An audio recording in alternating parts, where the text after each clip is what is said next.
Hey guys, Zippo here, and Gunwild1 wanted me to do a video on how I make my homemade smoke bombs. So, here we have it. What you're going to need is regular sugar, baking soda, and potassium nitrate. You can order it chemically online. I'm sure you can get it different places. The easiest place that I've found just to get it local is at a Lowe's. The Home Depot in my city didn't have it, so I had to go about 10 miles down the road to a Lowe's that had it. And you need Spectracide stump remover.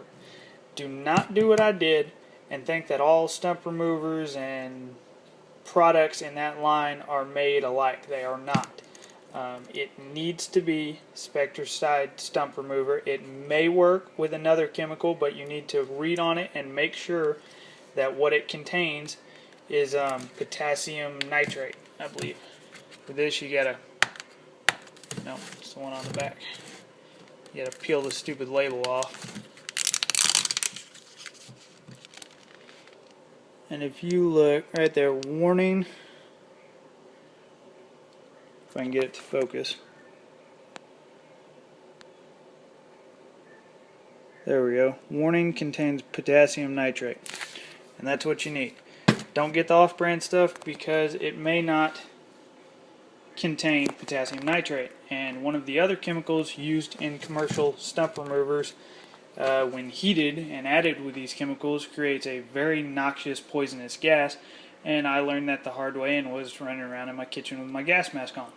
So, you're also going to need a bowl or something, some spoons, measuring cup. You can pretty much form it in anything. What I use for mine is either toilet paper rolls, or these are a paper towel roll that I cut in half, and some good, sturdy duct tape. Shut up, cat. Alright, so what we're going to do, recipe.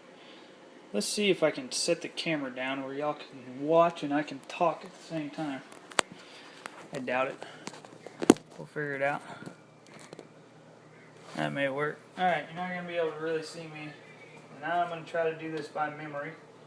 To make one batch, to make one this size, you're going to want 60... Is that right? No, 60 and 40. We're going to 120 milliliters of potassium nitrate or stump remover. So 120 is going to be 4 of these.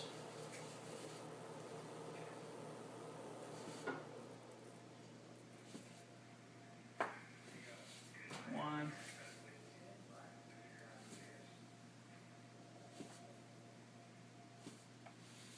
Two.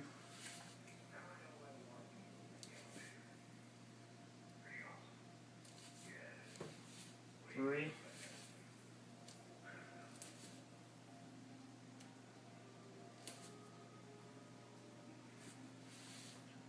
4 of those. I hope I did this right. Alright, so you got 120 milliliters of that. And then you're going to want 80 milliliters of regular granulated sugar.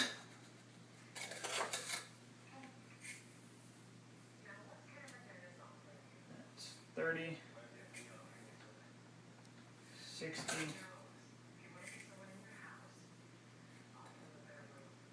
80.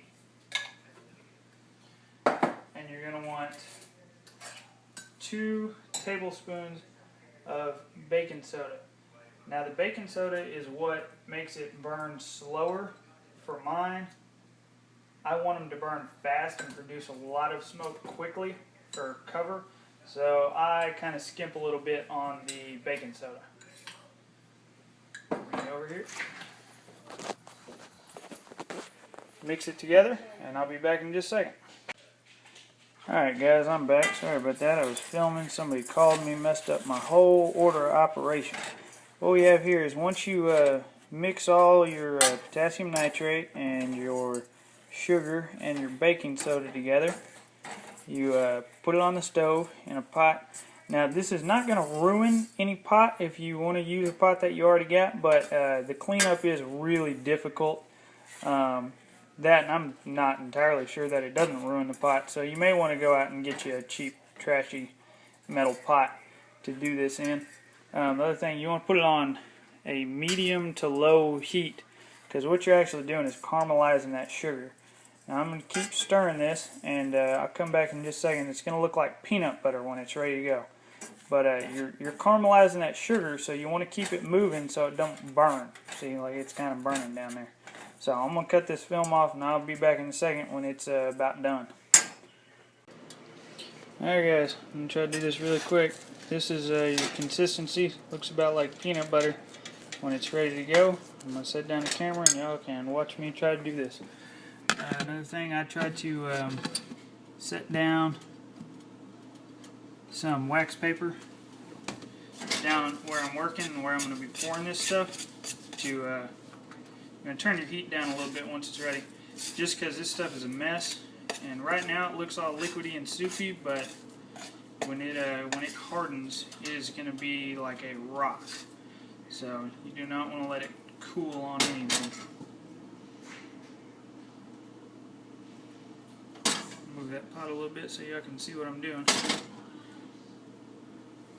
This is why you need that second spoon. So you can scrape it out. You got to get it in there kind of quick. Like I said, when it hardens, it hardens.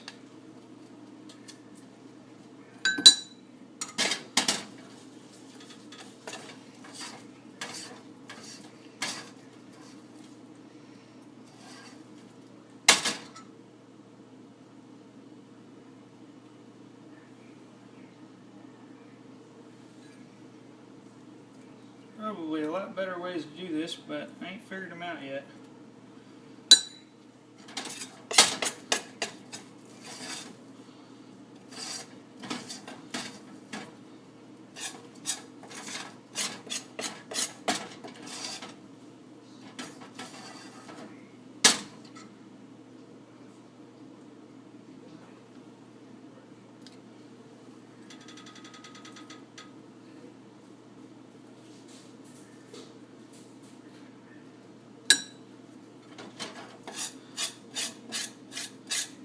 And that recipe that I gave out at the beginning of this, 120 milliliters potassium nitrate, 80 milliliters sugar, and 2 tablespoons of baking soda is the recipe for one toilet paper roll, if that's what you're using. So if you're using something else, you got to adjust those measurements. Another thing is this stuff expands a lot when it's hot, and then it'll shrink down when it's cool. So if you think you're like overflowing your tube or whatever, don't worry about it, it'll come back down. Alright, now when you're done, and your pot's, y'all can't see that. There we go. Your pot's empty. You want to quick put some water on there and not let the stuff burn hard.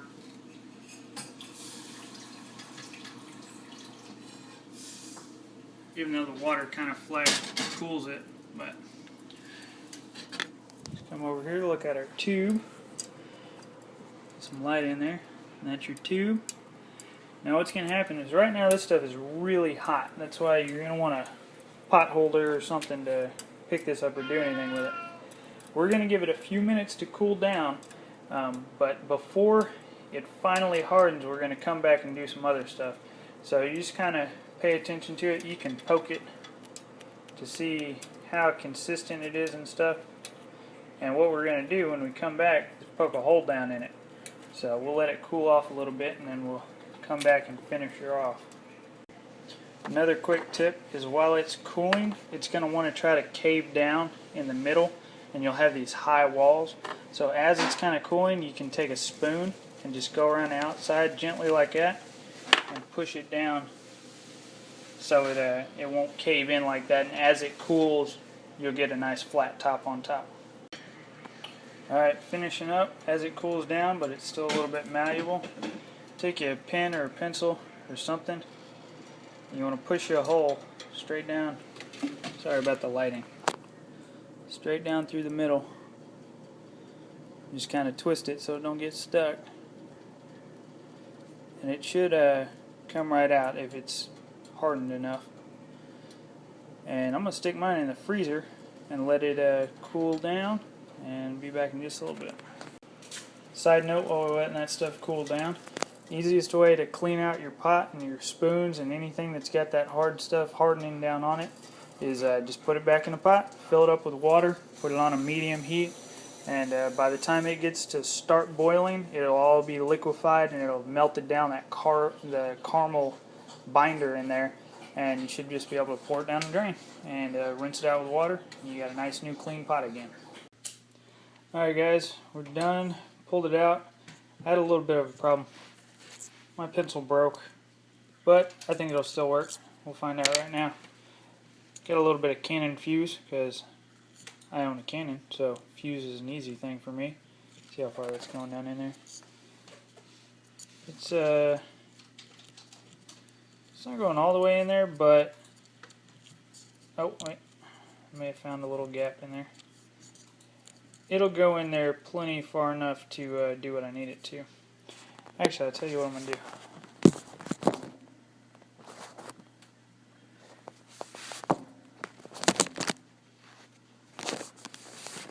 If I can get my camera to cooperate.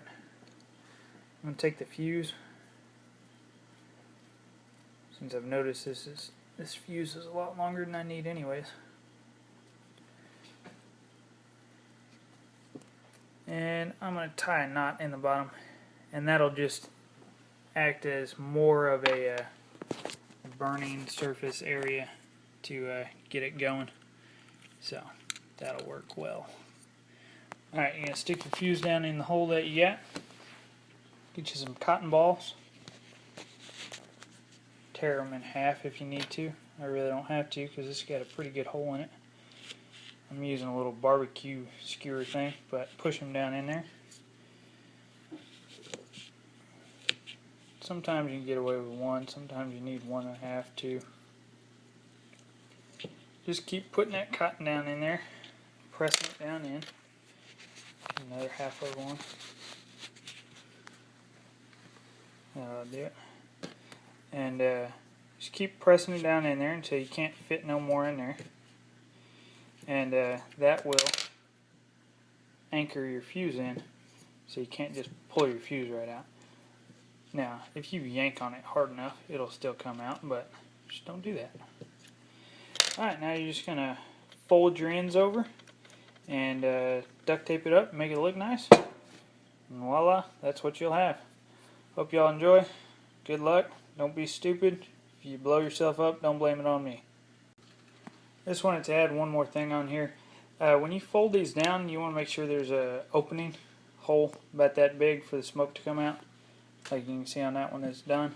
And if your stuff didn't fill it up high enough, you can just cut a little bit off or do whatever you need to make it fit right about like that.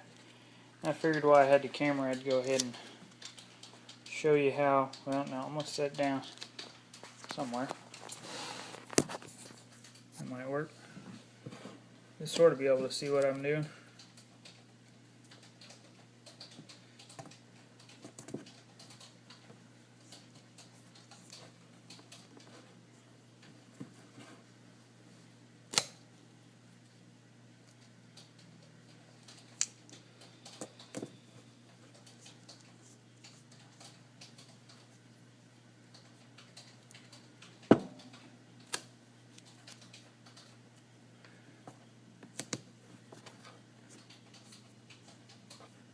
And a lot of this is really just cosmetic. I mean,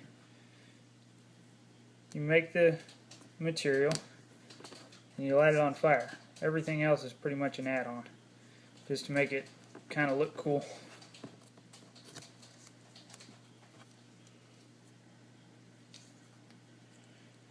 And the duct tape does have a small function of, I wouldn't advise holding these in your hand, especially not for very long after you light them.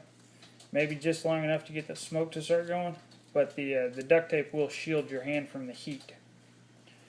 Alright, so we got that. looks good to go. And I'm just going to trim down the fuse just because I don't need that much. There you have it. Start to finish, how to make a smoke grenade.